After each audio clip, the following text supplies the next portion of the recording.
concept of presentation is differences between business intelligence and business analytics. Okay, we'll see the differences each. Business intelligence and business analytics. Coming to the business intelligence, the first one is it is all about accessing the big data. Accessing అంటే అర్థం ఏంటమ్మా? Accessing means make use of that data అని అర్థం వస్తుందమ్మా. Make use of that data అంటే for example SQL కానీ structure query language కానీ Oracle లాంటి డేటాబేసెస్ తీసుకున్నప్పుడు ఈ రెండు డేటాబేసెస్లో హ్యూజ్ అమౌంట్ ఆఫ్ ఇన్ఫర్మేషన్ అనేది స్టోర్ అయి ఉంటుందండి. అర్థమవుతుందమ్మా? ఆ హ్యూజ్ అమౌంట్ ఆఫ్ ఇన్ఫర్మేషన్ని మీరు కనుక రిట్రీవ్ చేసుకుని దాంట్లో ఇన్సర్షన్ కానీ డిలీషన్ కానీ అప్డేషన్ కానీ what ever the thing it is, A type of updation A type of manipulation చేయాలన్నా సరే మీకు డేటాబేస్ మేనేజ్మెంట్ మెయింటైన్ చేసి వాళ్ళ యొక్క పర్మిషన్ మీకు కావాలమ్మా. దాన్ని మనం ఏమని పిలుస్తామంటే అథెంటికేషన్ అని పిలుస్తామండి. సో ఇక్కడ ఏమవుతుందంటే బిజినెస్ ఇంటెలిజెన్స్ అనేది కేవలం డేటాని యాక్సెస్ చేయడానికి మాత్రమే పనికి వస్తుంది. అంటే ఉన్న డేటాలో మ్యానిపులేషన్స్ చేయడానికి పనికి వస్తుందమ్మా. ఓకేనా? Coming to the business analytics, it uses different latest technological methodologies to handle the big data. అంటే ఏవైతే different types of tools and techniques ఉన్నాయో ఒక డేటాని నీట్గా హ్యాండిల్ చేయడానికి, those tools and techniques are involved in the case of a business analytics. ఇందులో tools ఏముండవమ్మా, just మనం మ్యానిపులేషన్ మాత్రమే చేస్తాం. ఇక్కడ టూల్స్ అండ్ టెక్నిక్స్ వాడతాం. యాక్చువల్గా డేటాని మనం వాడుకోవడంలో టూల్స్ అండ్ టెక్నిక్స్ అనేవి వాడతాం. Second one, use to run the business effectively. Business intelligence అనేది ఎందుకు పనికి వస్తుందంటే ఇక్కడ మీరు ఏం చేస్తారు, మా డేటాని మ్యానిపులేషన్స్ చేస్తున్నారు, అవసరమైతే డేటాని చూస్తున్నారు.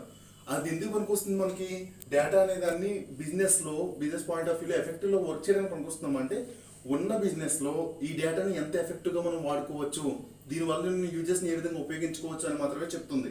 కానీ బిజినెస్ అనలిటిక్స్ ఏం చెప్తుందంటే ఇక్కడ ప్రొడక్టివిటీ ఆఫ్ ది ఆర్గనైజేషన్ ఏ విధంగా పెంచవచ్చు అంటే ఇప్పుడున్న బిజినెస్ ఎన్విరాన్మెంట్లో ఫర్ ఎగ్జాంపుల్ మనకు ప్రొడక్షన్ అనేది వస్తుందమ్మా, ఆ ప్రొడక్షన్ని ఇంకా మంచిగా ఎలా రాబట్టచ్చు, ఆపరేషన్స్ అనేవి ఇంకా మంచిగా ఎలా చేయొచ్చు అనేది బిజినెస్ అనలిటిక్స్ అని మనం చెప్తుందమ్మా. ఇక్కడ మనం ఉన్న డేటాను యూజ్ చేసుకుని ఆ ఉన్న బిజినెస్ని మాత్రం సాఫీగా రన్ చేయడానికి వాడుతున్నాము. ఇక్కడ అలా కాదు, ఉన్న బిజినెస్ ఇంకా ఎఫెక్టివ్గా ఏ విధంగా మంచి అవుట్పుట్ తీసుకురావచ్చు, మంచి టెక్నిక్స్ ఏ విధంగా వాడచ్చు అనేది బిజినెస్ అనలిటిక్స్ చెప్తుందండి. Next one, it consumes data in the same format. అంటే మీరు బిజినెస్ ఇంటెలిజెన్స్ ఇస్తే డేటా అనేది whatever the format it is, PDF ఫార్మేట్లో ఉంటే పీడిఎఫ్, ఎక్సెల్ షీట్లో ఉంటే ఎక్సెల్ షీట్స్లోంచి డేటాని యాజ్ ఇట్ ఈస్గా వాడేస్తుందమ్మా. ఇక్కడ మ్యానిపులేషన్స్ ఏమి చేయదు. కానీ బిజినెస్ అనలిటిక్స్లో ఉన్న హోల్ డేటా మొత్తాన్ని ఇది పార్ట్స్ కింద బ్రేక్ చేసేస్తుందండి. డిఫరెంట్ పార్ట్స్ని బ్రేక్ చేసేసి ఎవ్రీ పార్ట్ని థరోగా అనలైజ్ చేసిన తర్వాత కంప్లీట్ కన్క్లూజన్ ఎప్పుడు వస్తుందమ్మా, మొత్తం హోల్ డేటా అంతా కలిపి కంప్లీట్ కన్క్లూజన్ ఇస్తుందండి. సో ఇక్కడేమో ఉన్న డేటా కింద వాడేస్తున్నాం, ఇక్కడేమో డేటాను బ్రేక్ చేసుకుని ఎవ్రీ పార్ట్ని అనలైజ్ చేసి ఆ డేటా యొక్క ఇన్సైట్స్ గురించి తెలుసుకున్న తర్వాత ఒక హోల్ కన్క్లూజన్కి వస్తున్నామమ్మా. ఇక్కడ మనకి ఏ వస్తుందమ్మా, క్లియర్ పిక్చర్ వచ్చేస్తుంది, డేటా క్లియర్ పిక్చర్. అందులో ఏముంది, ఏ విధంగా వాడుతున్నారు, what are the merits and what are the demerits అన్ని తెలిసిపోతాయి మనకి దీంట్లో. ఓకేనా? Coming to the fourth one, it can be applied more to structured data. Structured data అంటే ఏంటమ్మా, డేటా అనేది ఒక నీట్గా ఫార్మేట్లో రోస్ అండ్ కాలమ్స్ ఫార్మేట్లో ఉన్నదాన్ని స్ట్రక్చర్డ్ డేటా అంటాం. Mostly the business analytics is applied on the structured data.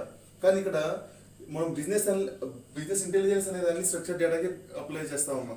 Business analytics ఏం చేస్తాం, బిజినెస్ అనలిటిక్స్ అనే దాన్ని మనం అన్స్ట్రక్చర్డ్ డేటాకి వాడచ్చు, సెమీ స్ట్రక్చర్డ్ డేటా కూడా వాడచ్చు. అన్స్ట్రక్చర్డ్ డేటా అంటే ఏంటి, సెమీ స్ట్రక్చర్డ్ అంటే ఏంటి, స్ట్రక్చర్డ్ ఏంటి మనం ప్రీవియస్ క్లాసెస్లో చెప్పుకున్నాం. అన్స్ట్రక్చర్డ్ అంటే ఏంటంటమ్మా, దాంట్లో ఒక రోస్ కానీ కాలమ్స్ కానీ ఏమి ఉండవు, రా డేటా అని చెప్పుకుంటామమ్మా. ఏ విధమైన ఫార్మాట్స్ కూడా ఉండవు. Those kind of data can be utilize with the help of business అనలిటిక్స్లో వాడుకోవచ్చు. ఓకేనా? Next one, it comes under business analytics. Business intelligence అనేది బిజినెస్ అనలిటిక్స్లో పార్ట్ అంతే. బిజినెస్ అనలిటిక్స్ అనేది హోల్ థింగ్ అనుకుంటే అందులో బిజినెస్ ఇంటెలిజెన్స్ అనేది ఒక పార్ట్ మాత్రమే.